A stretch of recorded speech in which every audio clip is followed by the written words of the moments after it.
ঢাকার একদমই খুব কাছে মাত্র 50 টাকা এন্ট্রি ফি দিয়ে ঘুরে আসতে পারবে এই পদ্ম শাপলা বিলটি। তো কোথায় এই পদ্ম শাপলা বিল, এখানে কিভাবে যাবে, টোটাল কত কস্ট পড়বে, সব কিছুই বলবো আজকের ভিডিওতে। যেহেতু শাপলা ফুল সকাল 10টার মধ্যেই বন্ধ হয়ে যায়, তাই আমরা রওনা দিয়েছিলাম ভোর 6টার দিকে। যেহেতু অনেক ভোর ছিল আর চারিপাশে হালকা হালকা কুয়াশা পড়েছিল, মনে হচ্ছে শীতের আগমন ঘটছে। যেতে যেতে আমাদের প্রায় 6:30টার মতো বেজে যায়। আমি যেহেতু রূপগঞ্জেই থাকি আর আমরা বাইক রাইড করে গিয়েছিলাম। জিন্দা পার্কের পর থেকে রাস্তায় যেতে যেতে রিসোর্ট পর্যন্ত আমাদের রাস্তার পাশে পদ্ম আর শাপলা ফুল বিক্রি করতে দেখতে পাবে। আমরা যেহেতু বাইক রাইড করে গিয়েছিলাম, তো তেমন কোনো দেরি হয়নি। তবে দূর থেকে আসলে অবশ্যই খুব ঘুরে আসতে হবে।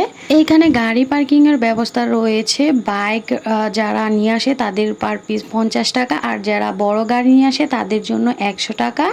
খুব তাড়াতাড়ি আমরা পৌঁছে যাই হচ্ছে পদ্ম শাপলা রিসোর্টের বাইরে ফুল বিক্রি করা হয়, তবে গাড়ি পার্কিংয়ের জায়গা থেকে খালাদের কাছ থেকে ফুল নিলে 30 টাকা করে নিতে পারবেন।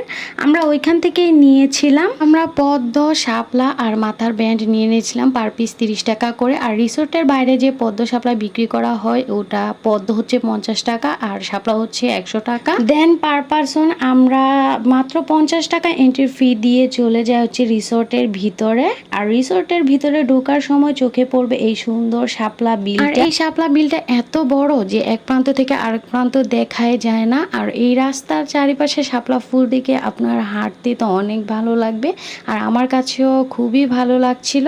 আর আমরা এখানে গিয়েছিলাম মাত্র দুজন, আমি আর আমার হাজবেন্ড। রিসোর্টের ভিতরে বসার জন্য বেশ কয়েকটা জায়গা রয়েছে, আর রয়েছে নামাজ পড়ার জন্য স্থান।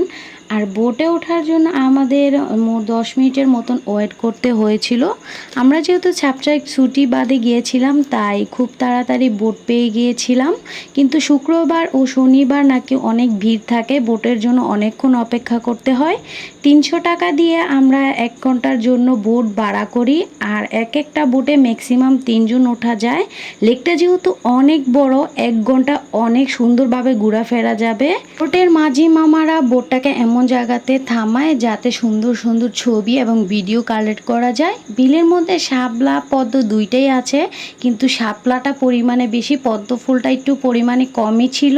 আর আমি বলবো এই সিজনে শাপলা বিলে ঘুরতে যাওয়া হচ্ছে বেস্ট অপশন। আমরা গিয়েছিলাম ডিরেক্ট বাইক রাইড করে। আপনারা ঢাকা থেকে আসতে চাইলে কুড়িল বিশ্ব রোড থেকে কাঞ্চন ব্রিজে নামতে পারেন, সেখান থেকে 50 টাকা দিয়ে অটো ভাড়া দিয়ে চলে আসবেন জিন্দা মধ্যপাড়া রূপগঞ্জে। তোমাদের কাছে আমার আজকের ভিডিওটা কেমন লেগেছে অবশ্যই কমেন্টে জানাবা, আর রূপগঞ্জবাসী কে কে আসে অবশ্যই কমেন্ট করবা।